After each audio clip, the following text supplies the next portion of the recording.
નમસ્કાર દોસ્તો, સ્વાગત છે તમારું અમારી યુટ્યુબ ચેનલમાં। મિત્રો, આપણી આજની કહાની છે સ્વાર્થી દીકરાનું કારસ્તાન। તો ચાલો શરૂ કરીએ આજની કહાની। થોડા દિવસથી રમાબહેન અને તેમના પતિ રજનીભાઈ પોતાના પુત્ર અને વહુના ઘરે આવ્યા હતા।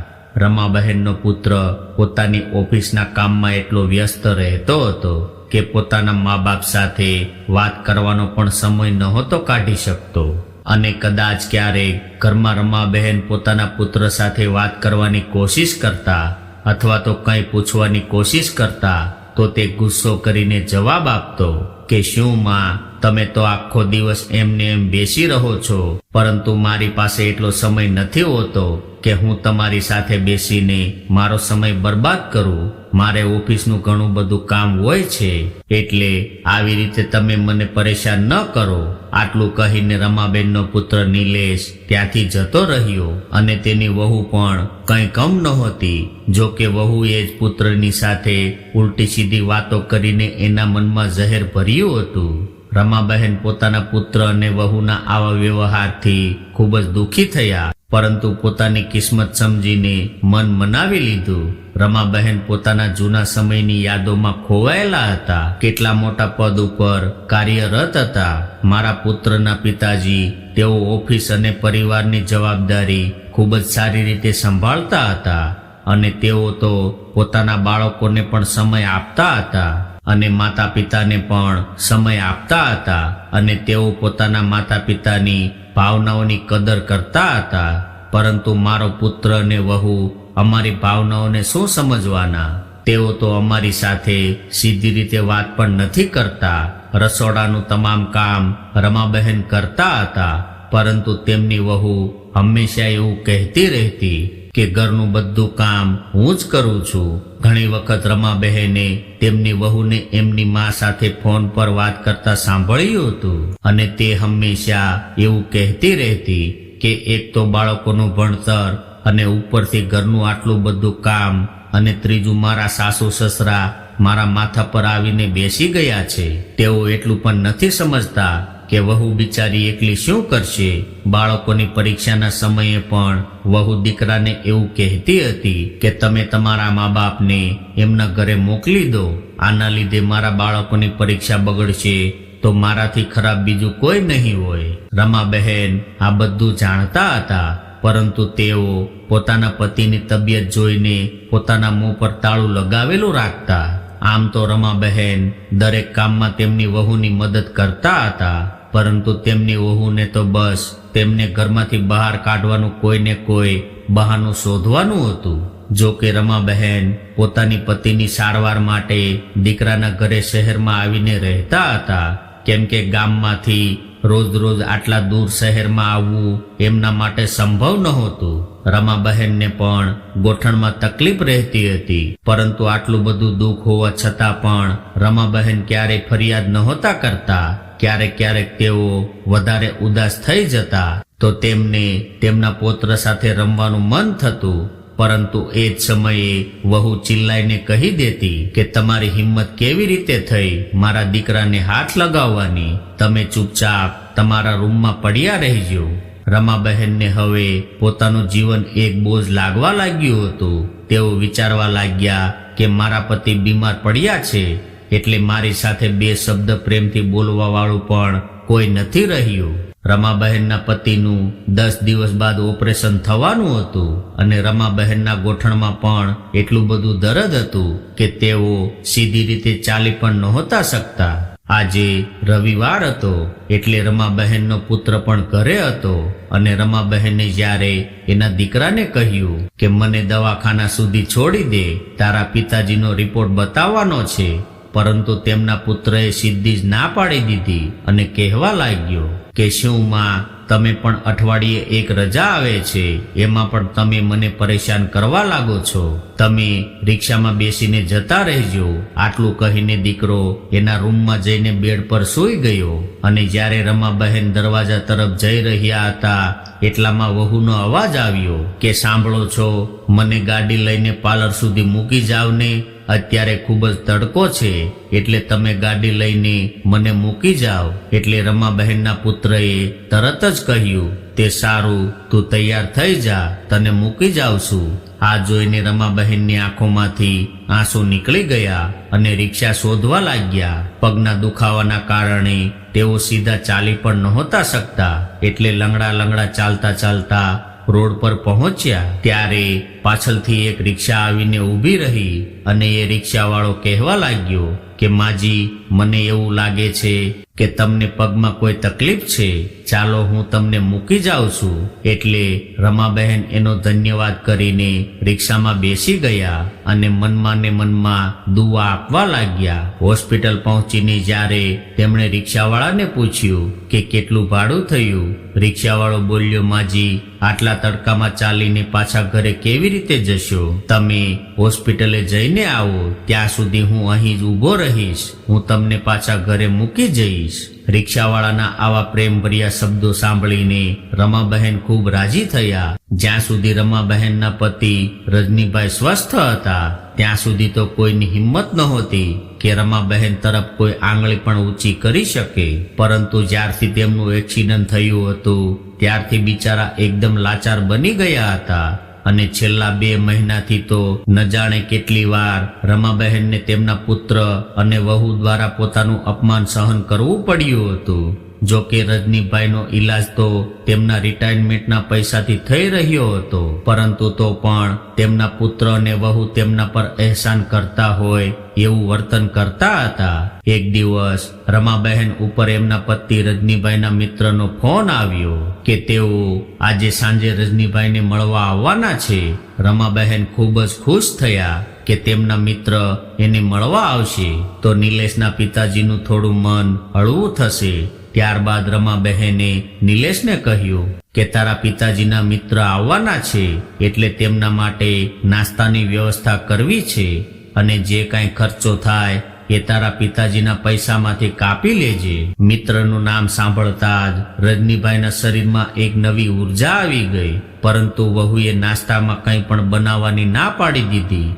રમાબહેને જેમ તેમ કરીને લંગડા લંગડા ચાલીને બધું કામ કર્યું અને સાંજે જ્યારે રજનીભાઈના મિત્ર તેને મળવા આવ્યા એટલે રજનીભાઈ ખૂબ જ ખુશ થયા અને તેઓ તેમના પત્ની રમાબહેન અને તેમની વહુની ઓળખાણ આપવા લાગ્યા. નિલેશને મળીને રજનીભાઈના મિત્રએ કહ્યું કે બેટા, આજે તું જે કંઈ પણ છે એ તારા પિતાજીના લીધે છે. તારી માતાએ તો તારી પરવરિશમાં કોઈ કમી નથી રાખી. તારી માતાએ ઘરનું તમામ કામ ખૂબ જ સારી રીતે સંભાળ્યું હતું. આટલું બધું કરવું એ આસાન વાત નથી હોતી. હવે તારા માતા પિતાની સેવા કરવાનો તારો વારો છે. બેટા, તું તારા માતા પિતાનું હંમેશા સન્માન કરજે, એને દુઃખ થાય એવું વર્તન ક્યારેય નહીં કરતો. રજનીભાઈના મિત્ર હજી વાત કરતા હતા ત્યાં તો વહુએ તેમની વાત કાપીને કહ્યું કે અંકલ, ખોટું નહીં લગાવતા, પરંતુ આ કોઈ અનોખા મા બાપ નથી કે જેમણે તેમના બાળકોને પાળી પોષીને મોટા કર્યા હોય. આ લોકોએ કાંઈ અલગ નથી કર્યું. દરેક માતા પિતા પોતાના બાળકો માટે આટલું તો કરતા જ હોય છે. ત્યારે નિલેશ બોલ્યો કે અંકલજી, મીના સાચું કહે છે અને આમ પણ અમે અમારા માતા પિતાને ખુશ રાખવાની અમારી તરફથી પૂરી કોશિશ કરીએ છીએ. અમે એની સેવા કરવામાં કોઈ કમી નથી રાખતા. પોતાના પુત્ર અને વહુની આવી કડવી વાતો સાંભળીને રમાબહેનની આંખોમાં આંસુ આવી ગયા અને તેઓ બધાની સામે ખુદને કમજોર સાબિત કરવા નહોતા માંગતા. એટલા માટે તેમણે પોતાની સાડીનું પલ્લુથી આંસુ લૂછી લીધા અને મહેમાનોને કહેવા લાગી કે નિલેશ અમારો ખૂબ જ સંસ્કારી દીકરો છે, અમારું ખૂબ જ ધ્યાન રાખે છે અને અમને કોઈ પણ વસ્તુની કમી મહેસૂસ નથી થવા દેતો. એટલામાં નિલેશ બોલ્યો કે માં, પ્લીઝ મારી સામે તમે સારા બનવાનું નાટક ના કરો. તમે જ આ લોકોને કહ્યું હશે મને આ બધું કહેવા માટે અને હવે બધાની સામે ભોળા બનો છો. પુત્રના મોઢેથી આવા કઠોર શબ્દ સાંભળીને રમાબહેનની આંખો આંસુઓથી ભરાઈ ગઈ. પલંગ પર સૂતેલા રજનીભાઈને ખૂબ જ આઘાત લાગ્યો અને તેઓ સૂતા સૂતા જ બોલી ઉઠ્યા કે જે દીકરાને અમે ખૂબ જ લાડકોડથી ઉછેરીને મોટો કર્યો, જે દીકરા માટે અમે અમારું જીવન કુરબાન કરી દીધું, એ જ દીકરો આજે પોતાના માતા પિતાની પરવરિશ ઉપર સવાલ કરે છે, અને એ પણ પોતાની પત્ની સામે. અરે તારી પત્નીએ તો તને મોહજાળમાં બાંધી રાખ્યો છે, જેના કારણે તને બીજું કાંઈ દેખાતું જ નથી. આ બાજુ નિલેશની વાતો સાંભળીને મીના એવી રીતે ખુશ થઈ કે જાણે તેમને ખજાનો મળી ગયો હોય. આખરે તે ચાહતી હતી એવું જ થઈ રહ્યું હતું. જો કે મીનાએ પોતાની મીઠી મીઠી વાતો કરીને નિલેશને પોતાની મોહજાળમાં ફસાવી લીધો હતો. હવે તો નિલેશ મીનાની દરેક વાત માનતો હતો. એક દિવસ નિલેશ ઓફિસેથી ઘરે આવ્યો. તેને પોતાની તબિયત કંઈક ઠીક નહોતી લાગી રહી, અને મીનાએ જ્યારે ચેક કર્યું તો તેમણે જોયું કે નિલેશને તાવ આવી રહ્યો છે. તેમના શરીરમાં ખૂબ જ દર્દ થઈ રહ્યું હતું, પરંતુ મીનાએ જાણી જોઈને માતા પિતાને કંઈ ન જણાવ્યું, અને આખી રાત નિલેશની સેવા કરવાનો ઢોંગ કરતી રહી. સવારે જ્યારે માને ખબર પડી એટલે તે તરત જ નિલેશ પાસે જઈને પૂછવા લાગી કે બેટા, અમને કહ્યું નહીં કે તારી તબિયત ખરાબ છે. મને ખબર હોત તો હું તને ઉકાળો બનાવી દેત, જેનાથી તું જલ્દી સાજો થઈ જાત.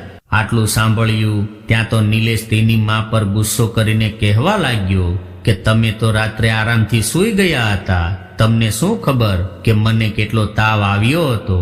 બિચારી મીનાએ આખી રાત જાગીને મને દવા પીવડાવી અને આખી રાત મારી પાસે બેસીને મારા પગ દબાવ્યા, ત્યારે મને થોડી નીંદર આવી હતી. નિલેશના મોઢેથી આવું સાંભળીને રમાબહેનને એવું લાગી રહ્યું હતું કે મારી જિંદગીભરની મહેનત ઉપર પાણી ફરી ગયું છે.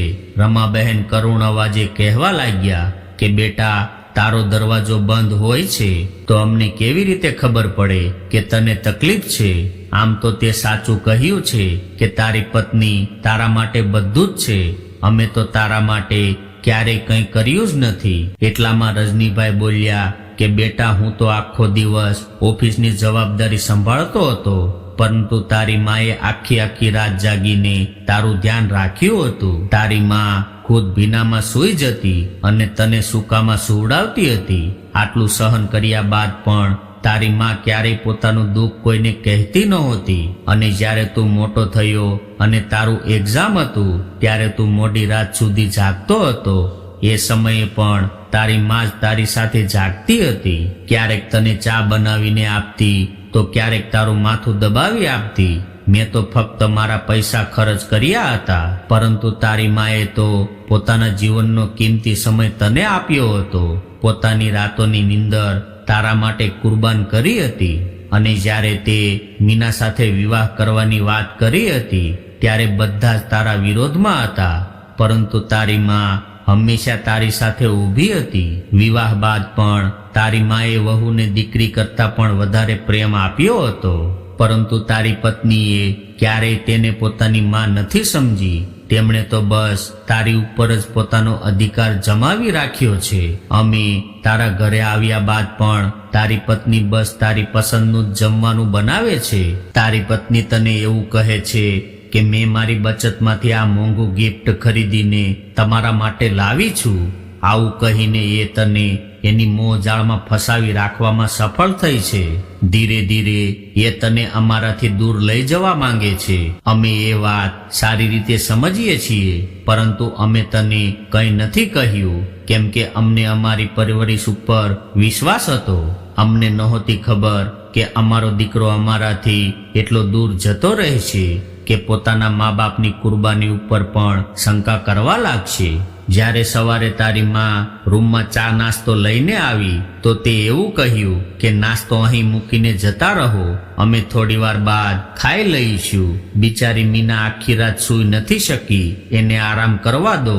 બેટા, કાલની આવેલી તારી પત્નીની તને આટલી બધી ચિંતા થાય છે, અને જે માએ પોતાની નીંદરની પરવા ન કરીને તારું પાલન પોષણ તને આવડો મોટો કર્યો અને એટલો લાયક બનાવ્યો કે તું આ સંસારમાં સ્વાભિમાન સાથે જીવી રહ્યો છે, અને એ માના તમામ પ્રયાસોને તે એક પળમાં નકારી દીધા. નિલેશ કંઈક બોલવાની કોશિશ કરી રહ્યો હતો ત્યારે જ તેની વાત કાપીને પિતાજી બોલ્યા કે જ્યારે આપણો સિક્કો ખોટો હોય તો બીજાને શું ફરિયાદ કરવાની, પરંતુ જ્યારે પાણી માથાથી ઉપર જઈ ચૂક્યું છે ત્યારે હું મારી પત્નીનું હવે વધારે અપમાન સહન નહીં કરી શકું. દીકરા, તને અને તારી પત્નીને તમારી ખુશાલ જિંદગી મુબારક છે. હવે અમે અહીંથી જવા માંગીએ છીએ. ત્યારે જ મીના બોલી કે સસરાજી, તમે આજે પહેલીવાર ખૂબ જ સારી વાત કરી છે, કેમ કે બીજાના ઘરમાં નોકરો જેવી જિંદગી જીવવા કરતા તો સારું છે કે પોતાના ઘરમાં રહીને ઇજ્જતવાળી જિંદગી જીવીએ. ચાલો, થોડું મોડું થયું, પરંતુ મને તમારા લોકોથી છુટકારો તો મળી શકશે. હું તો એવું વિચારી રહી હતી કે હું તમને તમારા ગામમાં મૂકી જાઉં. દીકરા અને વહુની આવી અપમાનજનક વાતો સાંભળીને બંને વૃદ્ધ પતિ પત્ની પોતાનો સામાન બાંધીને ગામમાં પોતાના ઘરે આવવા નીકળી ગયા. પરંતુ પોતાનું અપમાન તેનાથી સહન ન થયું. હવે રમાબેન અને રજનીભાઈ અડધી રાત્રે પોતાના ઘરે પહોંચ્યા. ઘરે આવીને મનમાં ખૂબ જ દુઃખ લઈને બંને સૂઈ ગયા અને સવાર પથારીમાંથી બંને ઉઠ્યા જ નહીં. રમાબહેન અને રજનીભાઈને હંમેશા માટે પોતાના દુઃખોથી છુટકારો મળી ગયો હતો. જ્યારે દીકરા અને વહુને ખબર પડી કે માતા પિતાનું અવસાન થયું છે, તો એ બંને દેખાવ કરવા માટે તરત જ ગામમાં આવ્યા અને માતા પિતાનું ક્રિયાકર્મ કર્યું. ત્યારબાદ નિલેશે પિતાજીના ઘરને વેચવાનો નિર્ણય કર્યો, જેનાથી તે શહેરમાં જઈને આરામથી રહી શકે. જ્યારે પિતાજીના મિત્રએ આ વાત સાંભળી કે રજનીભાઈનું મકાન તેનો પુત્ર વેચી રહ્યો છે, તો તેઓ તરત જ ઘરે આવ્યા અને નિલેશને કહેવા લાગ્યા કે બેટા, તારી સાથે થોડી જરૂરી વાત કરવી છે. પરંતુ નિલેશ તેમની વાત સાંભળવા માટે તૈયાર નહોતો. ત્યારે જ તેમણે કહ્યું કે બેટા, તારા પિતાજીના રૂમમાં જે કબાટ રાખેલો છે એ ખોલ. તું એ જાણવા નથી માંગતો કે તારા પિતાજી આ કબાટ પાસે તને ક્યારેય શા માટે નહોતા જવા દેતા? તેઓ આ કબાટને હાથ શું કામ નહોતા લગાવતા? ત્યારે જ તેને યાદ આવ્યું કે તેમણે કેટલી વાર પિતાજીનો કબાટ ખોલવાની કોશિશ કરી હતી, પરંતુ હંમેશા પિતાજી મને કબાટ ખોલવા પર ખીજાતા હતા. પિતાજી તો તેને એ કબાટ પાસે પણ નહોતા આવવા દેતા. પરંતુ આજે આખરે આ રહસ્ય પરથી પડદો હટવાનો હતો.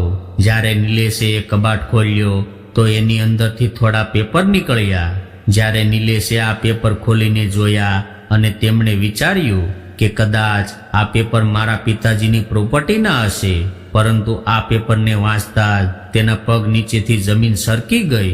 એ પેપરમાં એવું લખ્યું હતું કે આજથી 25 વર્ષ પહેલા તેમણે નિલેશને એક અનાથ આશ્રમમાંથી દત્તક લીધો હતો. આટલું વાંચીને નિલેશનું મગજ ફરવા લાગ્યું અને તેના હાથ પગ ધ્રુજવા લાગ્યા, જેવી રીતે કે તેના શરીરમાં જીવ જ ન રહ્યો હોય અને પેપર હાથમાંથી છૂટીને જમીન પર પડી ગયા.